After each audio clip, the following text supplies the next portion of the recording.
It's 3 o'clock on Thursday the 14th of March. Good afternoon, this is Nicky Bremner, Alex Monk, and joining us today, our special guest, Sarah Plant.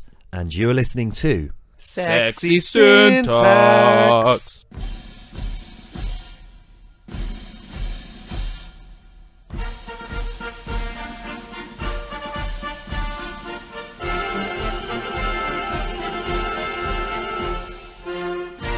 Hello and welcome to the 6th broadcast of Sexy Syntax.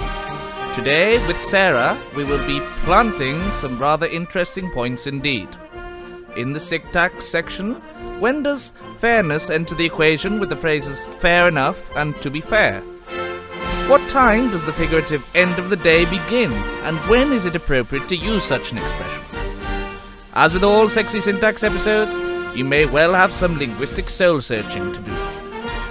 Secondly, in the sexy section of the show, we will incorporate another game show environment under the topic of interesting sex facts.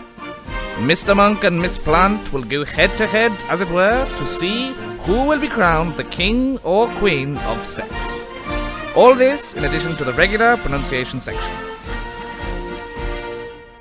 So welcome to our special episode of Sexy Syntax, and it's very special today because we've got a guest who is within the Leeds Student Radio family, and her name is Sarah Plant. Hi, Sarah. Hi. Thanks for having me on the show. Oh, that's no problem. So tell us a little bit about your show then. When can we hear it and what it's all about? My show is, it's me along with 3 other people. Is that 3 other people and I? I'm not entirely sure. We were just talking about this, whether I say that correctly or not. It's a show basically based around broken TARDISes.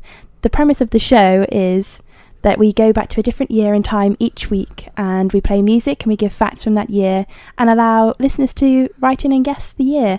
And in exchange for guessing the correct year, you get a lot of pride and glory. It's quite a fun show. We don't take ourselves too seriously, so do tune in on Fridays, every Friday, 1 till 2 p.m, for a lot of fun. It's called The Broken TARDIS Party. You can find us on Facebook. Fair enough. Fair dues. So how would it make you feel then if you'd just given me a lovely explanation as you did about your show, and then I just responded saying fair enough? How would that make you feel? Especially if you didn't look at me in the eyes when you did it just like then. That would make me really sad. I feel like I'd wasted all my advertising efforts on you. Exactly. You just didn't buy into it. You didn't care. And people do this. People do it on Facebook, especially when it's really cold and someone says to you, so how was your weekend then? And you explain what your weekend, and then they'll just be like, fair enough. And I think my brother labelled this as the conversation killer. So in other words, people who say fair enough have got nothing else to say. I guess it's the substitutes for okay in some ways, but there's lots of substitutes for fair enough. You can say fair dues, as Nicky just said. You can say fair play. You can even say fair game. But I think of it as the conversation killer, slightly dismissive, a little bit of an uncaring tone. I mean, what do you think about fair enough, Nicky? Totally agree, 100%. Totally fair what you've just said. Fair dues, it's just horrible. Is there any fairness in the phrase fair enough? Absolutely no fairness I don't whatsoever. think so, no. Yeah, so why do people use it? Is it another redundant intensifier? Is it just because people just... I don't think people care when they ask the original question. This is the problem, isn't it? Yeah. Yeah. They get an elaborate answer that they didn't ever want, so they respond with nothing really, and nothingness. Yeah, well, that's just... I just think it's bad when people say it, but people seem to be addicted to saying fair enough, and I don't even know if people mean it in a bad way or whether they're just not intelligent enough to think of a response. And that's another use for fair enough as well. Sometimes it's used for admitting defeat, so when someone can't be bothered to formulate a response, or basically claiming, that's reasonable what you've just said, even though I'm not sure I agree completely. So in other words, they make themselves look like they agree with what you've just said, but actually they probably deep down don't agree. So is that fair? It's a very lazy way, isn't it, to answer? It's definitely if somebody can't be bothered to construct a defence, either they don't care enough about. I just said can't be bothered, and isn't that another one? Basically the same thing.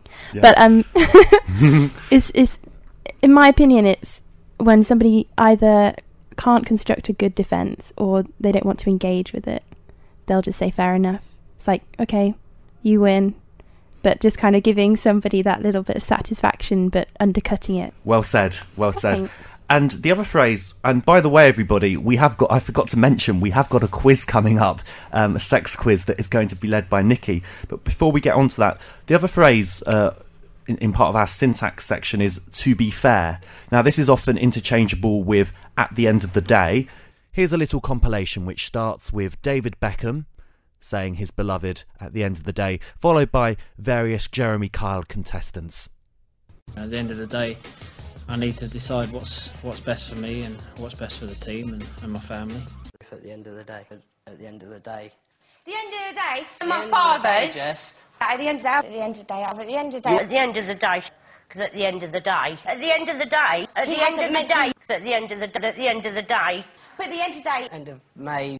Because at the end of the day, but at the end of the day, at the end of the day, at the end of the day, at the end of the day. And at the end of the day. At the end of the day. Are you violent? At the end of the day. I was just asking. At the end of the day. At the end of the day. Okay, so we've just heard lots of people saying at the end of the day, but going back to the term to be fair, the Urban Dictionary's entry on this is, to be fair, it serves no purpose other than to try and make their forthcoming statement sound more profound, whereas it actually devalues everything that follows. So in other words, it kind of makes what someone's going to say sound really important, but it doesn't really do that.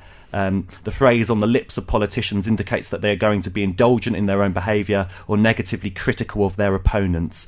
So do you find yourself using to be fair all the time, or at the end of the day? I don't think I do really use that. Well, I don't know, it's hard to remember. I don't think I do really use those phrases, no.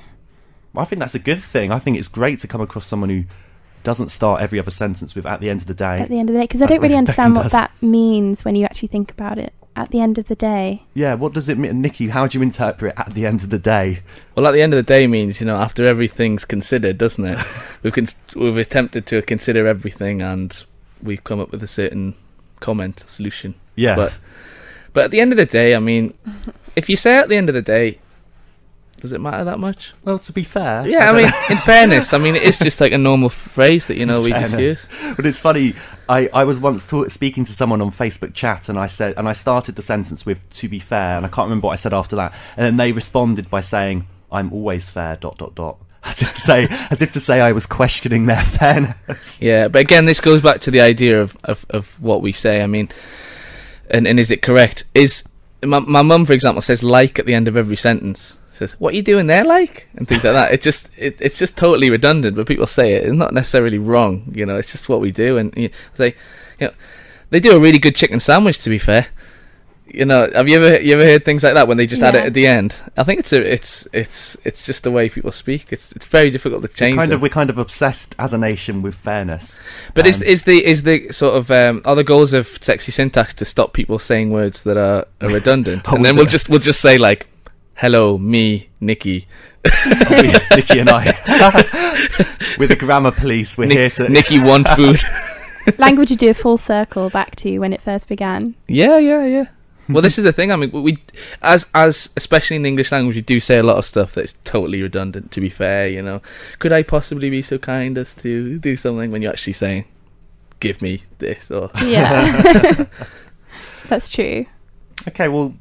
I think it's time to move on to the sex quiz, which Nikki has prepared for us, and Sarah and I are going to go head to head and answer questions which have been lovingly prepared by Nikki, and then we'll go on to the pronunciation section. But before we do that, I forgot to say at the beginning that the Sexy Syntax American Special was really popular with the LSR listeners, that it literally became Podcast of the Week, and we'd like to thank the LSR senior management team for doing that. And it was the quiz element of the Sexy Syntax American Special that made it popular, so we thought we'd do another quiz today, but we're not going to go into quiz overkill and do a quiz every single broadcast. No, otherwise it'd be like Sexy Syntax Quiz. Exactly. Yeah, or Sexy Quiz. And just to give some feedback on the last broadcast, which was 2 weeks ago, it was the Technology Special. Callie Miller, her name's Callie and she is from California, she enlightened us by telling us that we were speaking about and debating how many X's should you put on the end of a text, and she says that in the USA it's very uncommon to put X's on the end of texts. If you put an Texas text, if you put an X, sound like Gollum. Texas on the end. If you put an X if you put even just one X on the end of the text, people are like, what?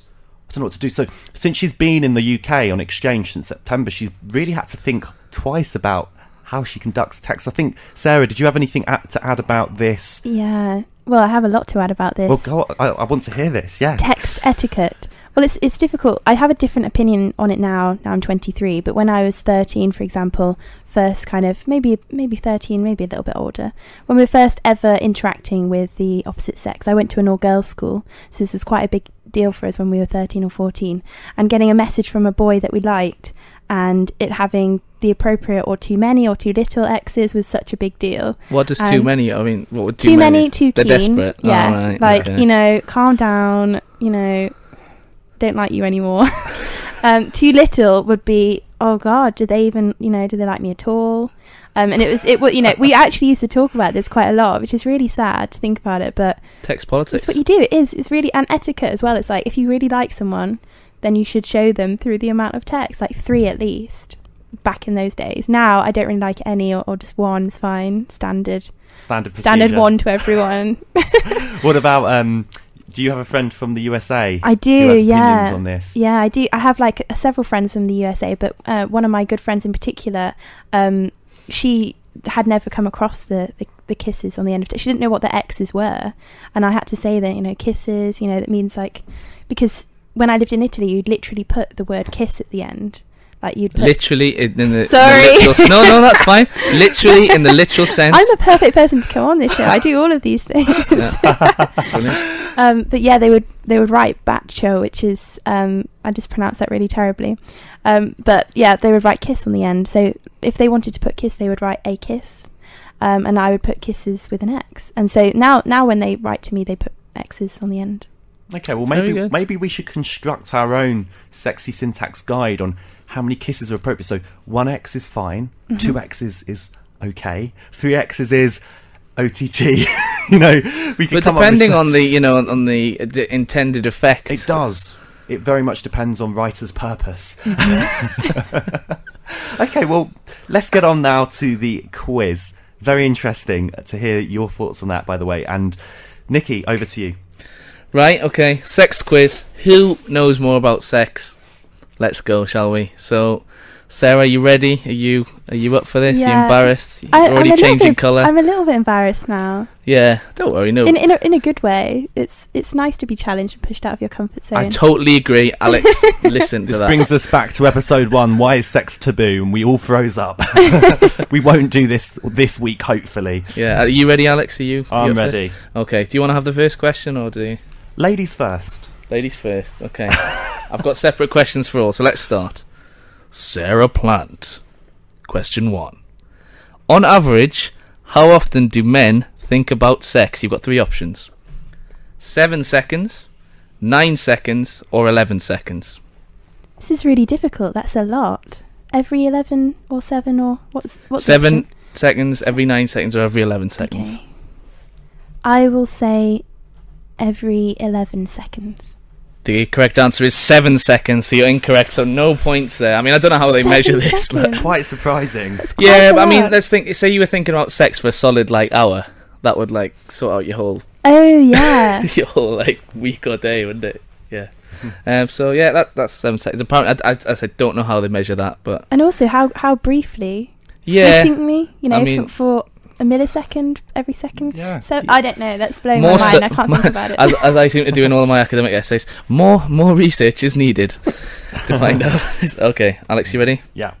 What is the technical term for the missionary position? Is it Missionario Bacchus, Venus Observer, or Masculus Ontopus? It's not the latter. No, it's not the third one. But it's between Missionario Bacchus and Venus Observer. Venus Observer. That is the correct answer. Well done, Alex Monk. done. Yeah, I made it the other 2 there, so maybe they were a bit too easy. Okay, Sarah, you ready? Yeah. What is the most popular flavour of edible underwear, according to a survey of sex shop owners? Is it chocolate, cherry, or lemon? Chocolate. Sorry, Sarah, that's wrong Oh, again. no. That was actually the least sold. Oh. Yeah. That's surprising. And the answer is cherry. So you've still got Cherry. no points, Sarah. So, yeah. Alex, got a chance to go into 2-0 lead. Right. In Aztec culture, which fruit or vegetable was considered so sexually powerful that virgins were restricted from contact with them? Is it avocado, tomato, or chili? Chili. I see why you've gone for that, the hot chili. Spicy. But that is incorrect. It's actually the avocado. Yeah. I think I knew that one. Yeah, we're not passing across, so yeah. It's unfair. I would have got that one. Oh, maybe you'll pass over. Very good. So still 1-0 up. Okay, Sarah, you ready? Mm-hmm. Which animal has the highest rate of homosexuality? Is it the ostrich, the bat, or the duck-billed platypus? The ostrich. Why? Why have you guessed ostrich? I don't know. I don't have a rationale. You don't have a rationale. It just sounds like... No, you're wrong again, Sarah. I'm sorry, it's the bat. The bat? The bat, that was okay. like my third option, so... Oh, well. Yeah, bats apparently have the most homosexual bats. I don't know how they measure that, but Nope. I'm sure they do. Right. Okay, Alex. A researcher studying brain activity said that the brain during an orgasm is similar to the brain of a person taking heroin. But by how much? How similar? Okay. 50%, 75%, or 95%? I don't know. 50%. 50%? That is incorrect. You're miles off. It's 95%. Really? Wow. Mr. Monk. Love is a drug, and the brain processes were the same, or more or less the same, when you're taking heroin. Have you done a disclaimer that lsrfm.com do not condone drugs? Oh yeah, absolutely. We do not condone heroin and any or any other drugs. Is Okay. it as addictive as heroin, though? Good question. But yeah, I'd say That could cause problems. More studies needed. Right, true or false? Sarah, you ready? Mm-hmm.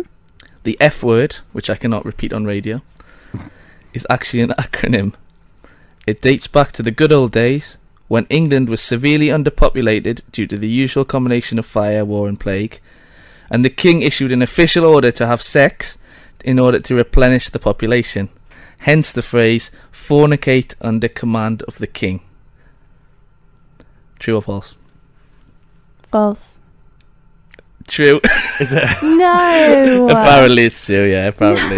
Yeah. I think that might be false though, so I might give it a bit of a point for that. What do you think about that? I don't know. That It's can't so be hard true. to say. There's no academic evidence, I just got this on my website, but I'm pretty sure it's... You weren't supposed to tell us that. Okay, Mr. Monk. A man's beard grows fastest when he anticipates sex. True or false? False. It's true, I'm afraid. Okay. So I don't know why that's really relevant to us, but when I've been anticipating sex, I've noticed my beard growing. Is that actually true? No. It doesn't say by how much, but apparently it grows faster. So there you go. Right, next true or false for you, Sarah Plant. Female penguins engage in prostitution. What? False. The answer is, Mr. Monk, True. it is true, and you can check the BBC website for that. Said true, I thought it was so shouldn't weird that it wouldn't. Yeah, that's silly. I don't understand I how. don't understand. How could that happen though? I mean, What I don't currency do they exchange? know. Go to use fish or something. Yeah, I don't know, but it's on the BBC website and it's verified. So you still winning 1-0. This frightening amount of I think so. wrong answers being answered here. Yeah. Anyway, No, okay, Alex, you I ready? want Sarah to win. I'm not very knowledgeable. According to studies, black women are 50% more likely than white women to orgasm when they have sex. True. True or false? True. I don't know. It is true. Brilliant. So black women, we've got it going on. Let's talk about sex, baby. You're going so mad. The colours of the contestants are changing. Now we're going to like radish colour. If anyone's seen the lsrfm.com I'm just trying not to laugh. Do we have a webcam in here? Woo, it's hot. Woo. Okay. Okay, Sarah, are you ready? I think so. Right, okay. If you have a stuffy nose, it is recommendable to avoid sex. False. Why? I don't know. Something to do with the blood pumping. Blood pumping. That sounds a bit risque. I mean, like it increases Blood your heart pumping. rate, so therefore having a stuffy nose is something to do with your... I don't know. It's the correct answer, right? but it's a lot of lovemaking can unblock a stuffy nose because sex is a natural antihistamine, which can help combat asthma and hay fever. Antihistamine? Yeah, so if you've got a cold, get down to it. That would be the suggestions. Right, an open question for you all, okay? You can answer as many as you want. You can just shout out the answers, okay? Okay. Where is the most common place to have sex outside the bedroom? I don't want to say. If we say it's going to look like we're... No, of course not. Outside of the house? Yeah. Is outside the house mean outside of the bedroom? It's just outside the bedroom, but yes, it is outside the house.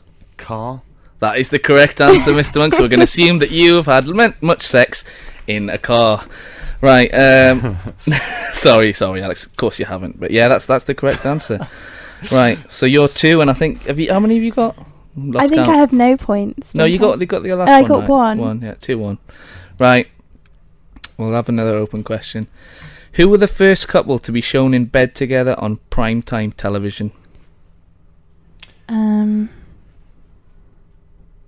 and Yoko. No. Good. I don't know. I'll give you a clue. It's a cartoon character. Betty and Fred Flintstone. Fred and Wilma Flintstone. Oh yeah, wasn't Betty the... Excellent, good. Oh really? It was the Flintstones? Yeah, Fred and Wilma Flintstone is the answer. 2-2 then. It's 2-2. That means we need a deciding question. We need a deciding question. Okay, right.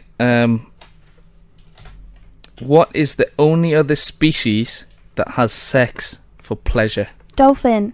That is the correct answer. Well done. I brought it round at the end. Congratulations. Well done, I've Sarah got so much pride and glory right now. Yeah, you brought it out. Alex, what do you think about that? I know you're typing on the... I'm typing on the chat box because we've had a message from Hannah is cool saying, it's so true, Americans never put kisses. I thought they were really mean at the beginning. I couldn't agree more. And I'm just going to type that Sarah Plant is the sex queen. Very good. Well done. Well, I hope you enjoyed that. Very anyway. entertaining. And the last bit of the show, before we go over to the lowdown, is 3 words. I'm going to point to the first word. Sarah, tell me, how do you pronounce this first word beginning with C? Contribute. Contribute. Contribute. Okay. Get in, Sarah. Come on. Oh, right. Okay, there is only one listed pronunciation for not just contribute, but also distribute. And it is with stress on the second syllable. Stress on the first syllable, as Nicky and Sarah just demonstrated, is disliked by many, but you'll find quite a lot of people do say contribute or distribute. Do you say distribute or distribute? I'd say distribute. Yep, so you match. They match, don't they? Yeah. I've been thinking about this, and it does just depend that you might just slip out, distribute. I don't know. Put on the spot, it's just so difficult to choose. Yeah, it's like either or either. Like, I say both one of those. Yeah. That's exactly what our American guest, Sarah Brio, said in the American special. She said, either or either. You can say either or either. Yeah. And it was like, either or either. But yeah, I mean, you could say either, but like I say, technically speaking, there is only one true pronunciation, especially in academic circles, and that is contribute. For example, CO2 contributes to the greenhouse effect. Right, next word. Another one beginning with C. Comparable. Comparable. Comparable. Oh, it's no, comparable. I'm noticing a theme here. It's just the sound, like comparable. It's like you don't open your mouth and actually speak think it's properly. because you look at the word compare and you just put able on the end, and it becomes a 4-syllable word. So comparable, 1, 2, 3, 4. Whereas it's technically only got 3 syllables. So comparable, 1, 2, 3. That is again the only listed pronunciation. The same with incomparable, comparable, but it does sometimes make sense to just slip out comparable or comparable because comparable it's so linked to the word has all the compare. syllables in, doesn't it? Yeah. So it's another funny one. And the final word. Innovative. Innovative. Me and Sarah are best friends. Yay! Sorry, Nicky. I just did that on purpose. No, it is. No, I mean, this is a Britain versus a USA scenario. Innovative is the British way, unless you're Lord Sugar on The Apprentice. I've noticed he always says innovative when talking about products. It makes me cringe. But yeah, the USA is innovative. And again, the word innovate, just put an IVE on the end. But innovative, for the verb... is that just lazy? But for the verb, would you just put innovate? No, you wouldn't. You'd say I'm going to innovate. So surely it makes sense to say innovative. No, the word changes. It's like advertise. The word suddenly changes to advertisement. Yes, it's I hate these it's rules. the funny rules of the English language. we are rebelling against society's rules here, or are we? That's the question. That remains to be answered. We'd like to thank Sarah Plants Thank you. for being our special guest, and I hope that all of our Sexy Syntax listeners are loyal enough to listen to Sarah's show tomorrow. And a reminder, it's 1 till 2 p.m. What's it called again? The Broken TARDIS Party. And it really is a massive party. I'm really looking forward to Looking forward to guessing the year. No cheating by going on Wikipedia and checking. No, getting your smartphone out. It's not acceptable. Yep, exactly. Smartphones are banned while you're listening to it. You're not allowed to cheat. And so that's all we have time for. Thank you for listening. And here are the advertisements. The Bezzy Italian restaurant. Live from Leeds University Union. The sound of students in Leeds. So tell me, girl, if every time we